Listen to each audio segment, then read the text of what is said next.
peixe de piscicultura e falar de peixe de aquarismo, tá? Geralmente, os peixes de piscicultura, se eles fazem diferenciação sexual, é na época da reprodução. Geralmente, época de piracema, que vai aí entre outubro até janeiro. Isso vai depender da região que você está localizado. Então, por exemplo, no Nordeste, praticamente não existe piracema, é 6, 7 meses de reprodução. São 2 ou 3 meses que o peixe não reproduz. Então, por exemplo, lá em Fortaleza, eu fui no Instituto von Heidelberg, que trabalha com tambaqui, eles têm fêmea que reproduz 3 vezes ao ano.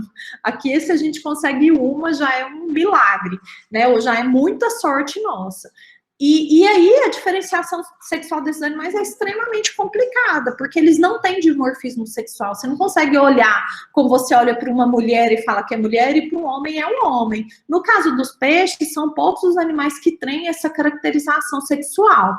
E aí, o que a gente observa, na verdade, é que esses caracteres sexuais, na maioria das vezes, eles são identificados ou durante o período de reprodução, ou algumas espécies, elas podem desenvolver esses caracteres sexuais secundários. No caso, por exemplo, papilas genitais, tubérculos nupciais. Então, o barbo, ele desenvolve esse tubérculo nupcial para estimular a fêmea na desova, né? O beta, ele tem o ovipositor para facilitar a liberação desses ovos. Se você trabalha, por exemplo, com polistinha, ele tem dimorfismo sexual, você identifica macho e fêmea. E alguns animais você só quer fazer isso em época de piracema. Então, por exemplo, curimba. Você tem como diferenciar na época de reprodução macho e fêmea. O macho, ele ronca. Então, você pega o macho de curimba para você saber se ele está pronto para reproduzir ou não. A hora que você aperta ele, o macho faz um ronco, como se fosse um porco. E é alto, é muito alto. E ele, inclusive, dentro da piscicultura, você sabe até quando a fêmea está desovando, porque a hora que ela começa a desovar, ele ronca mais alto ainda, tá? Então, alguns animais, eles conseguem fazer esse dimorfismo, mas, geralmente, em pisciculturas de grande porte, se diferencia sexualmente durante a reprodução, e aí você chipa o animal e caracteriza ele como macho ou fêmea, e lendo o chip, você sabe se aquele animal é macho ou fêmea. E aí, quando a gente fala de modos de reprodução, a gente pensa em cuidado parental, tem alguns animais de produção que têm cuidado parental, um deles é a tilápia.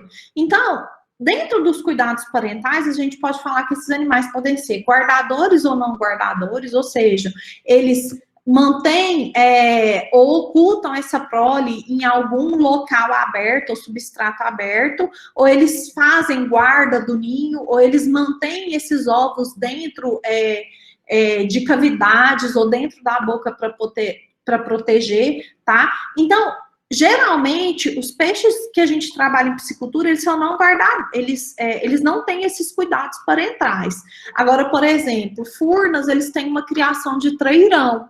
E lá é muito interessante, porque eles, inclusive, conseguiram estudar tipo de ninho e perceberam que as fêmeas do trairão, em uma época reprodutiva, elas podem reproduzir-se com vários machos, tá? E aí o macho, ele seleciona o substrato, faz um ninho, e eles até faziam caixinhas, porque eles preferiam esses locais mais tampados, porque eles baixam o tanque até, se não me engano, 30 ou 45 centímetros, então fica muito exposto para eles verem quando a fêmea desovou para pegar o ovo e levar para a incubadora.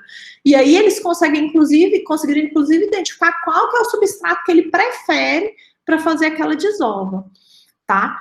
E dentro dos peixes de produção, a gente tem um que faz esse cuidado parental como carreador, né, que é a tilápia, que a fêmea da tilápia, depois que ela desove o macho espermeia, ela coleta aqueles ovos e mantém eles na boca.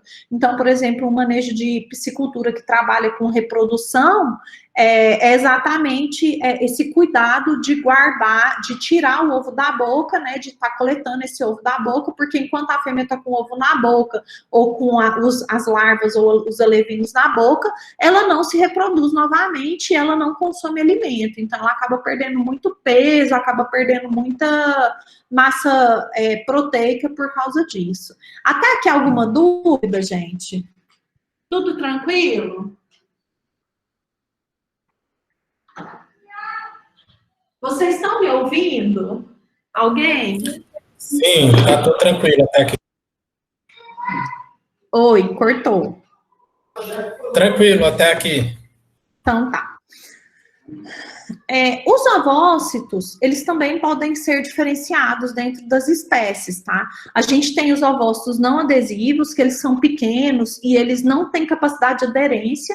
Então, a maioria dos peixes que a gente trabalha são ovócitos que eles, quando são liberados na água, eles não se prendem em local nenhum, e você tem os ovócitos adesivos, que tem uma alta capacidade adesiva de fixação.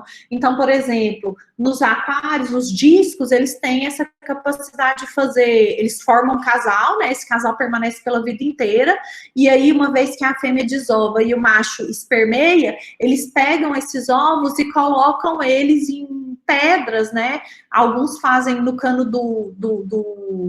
do filtro, tá? E aí o macho e a fêmea ficam cuidando desses ovos.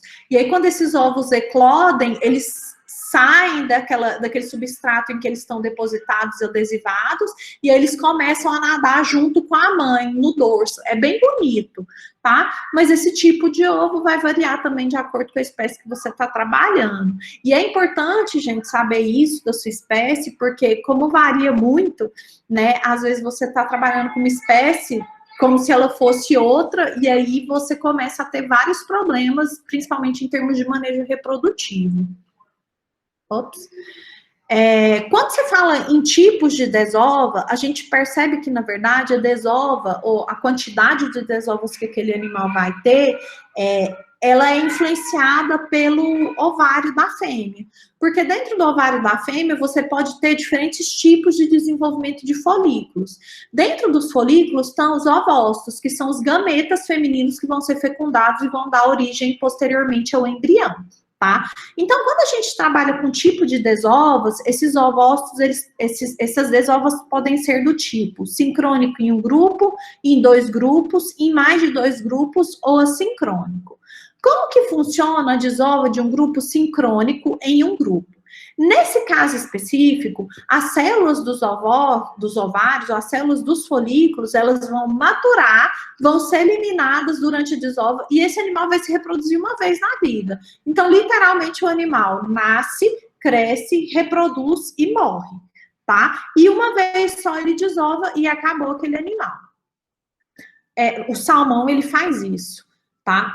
O outro tipo de desova é o sincrônico em 2 grupos ou desova total.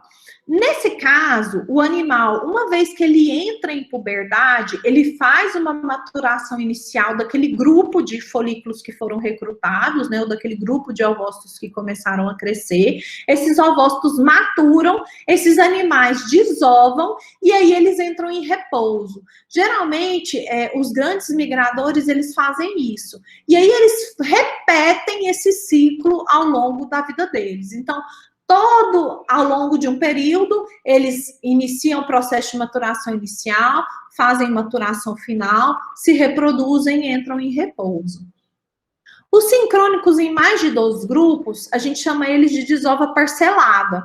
O que acontece? O animal, durante um determinado período, após a entrada dele na puberdade, ele faz uma maturação inicial, uma maturação final, se reproduz, e aí, após o momento da reprodução, ele volta a ter um recrutamento de folículo e inicia esse processo todo. Mas vai chegar um determinado período, quando a temperatura não está adequada, o fotoperíodo não está adequado, o alimento está escasso, ele vai entrar em repouso e aí, posteriormente, isso vai recomeçar. Então, por exemplo, o lambari, ele faz isso, ele vai se reproduzindo, quando chega a época do frio, ele para, fica uns 2, 3 meses sem desovar.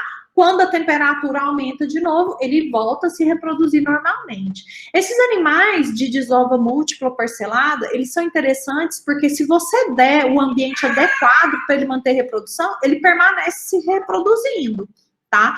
Então, o lambari, por exemplo, se você estiver criando dentro de um laboratório, ele se você está com temperatura e fotoperíodo, ele vai se reproduzir por muito tempo, ele não vai fazer esse processo de repouso. E você tem os animais que são assincrônicos ou que fazem o que a gente chama de desova intermitente. Tendo todas as características ambientais, eles se reproduzem ao longo do ano sem que ocorra essa parada, tá? A maioria dos peixes de aquário, eles são desse tipo de desova. Os peixes de produção que a gente trabalha, tilápia, ela é de desova intermitente, porém depende do local onde ela está sendo criada. Então, por exemplo, em lavras que tem um inverno mais rigoroso, ela para de se reproduzir no momento em que a temperatura da água cai. Aqui, no estado de Goiás, aqui mais para o lado centro-oeste, ela também faz isso, né? Ela tem um período em que ela para de reproduzir. Agora, por exemplo, tilápia lá no Nordeste é uma maravilha, ela reproduz o ano inteiro porque ela é um animal de desova intermitente.